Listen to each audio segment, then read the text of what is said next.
Hi everyone. Okay, so let's just have a quick look at how to quickly process an astrophotography shot.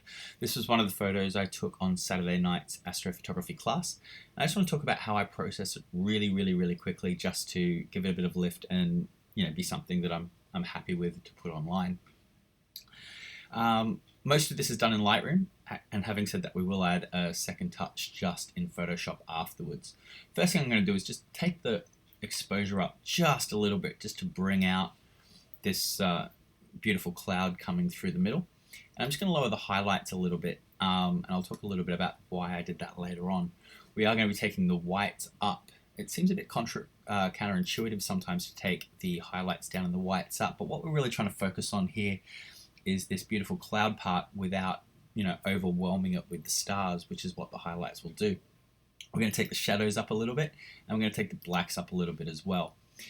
That does make it look like we are overexposing the image just a little bit, and we're going to just take down the highlights and the lights here as well. The lights not too far, just a little bit, and then we're going to take our darks just up a crack and shadows just up a crack as well. We're going to take our clarity up, and we're going to start getting some of that darkness up when we get that clarity, and we're just going to add a little bit of vibrance and also a little bit of saturation. Now, one of the big issues we've got with this photo is that someone had a red flashlight going on over here on this tree here, so let's take out those reds and oranges just to try and bring that into something a little bit more measurable for us. Next thing we're going to do is actually just change our color temperature down a little bit more to the blue, a little bit cooler, just to give us that nice blue night sky, which gives us some nice blues and purples coming through. And we're going to just increase a little bit the saturation of the blues, and also the luminance of the blues is also a really good touch to do as well. And just a little bit of highlight there on the purples. We're going to take our noise reduction up. Our noise reduction is kind of important at this point, just because we were shooting on a high ISO.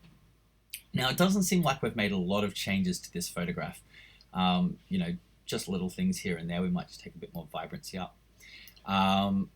It doesn't seem like we've done a lot. And now we're just going to take our contrast, not that far, just a little bit, just to separate those lights and darks a little bit as well. If we want to see just how different it is, you can actually see here on a side-by-side comparison, what we've really done is really brought that cloud out a little bit more, and those blues and purples coming through make it a little bit more special than the in-camera shot that we did take. What we'll do now is quickly just go into Photoshop and have a look at what else we can do. Just one more step, just to take this image just to one more level.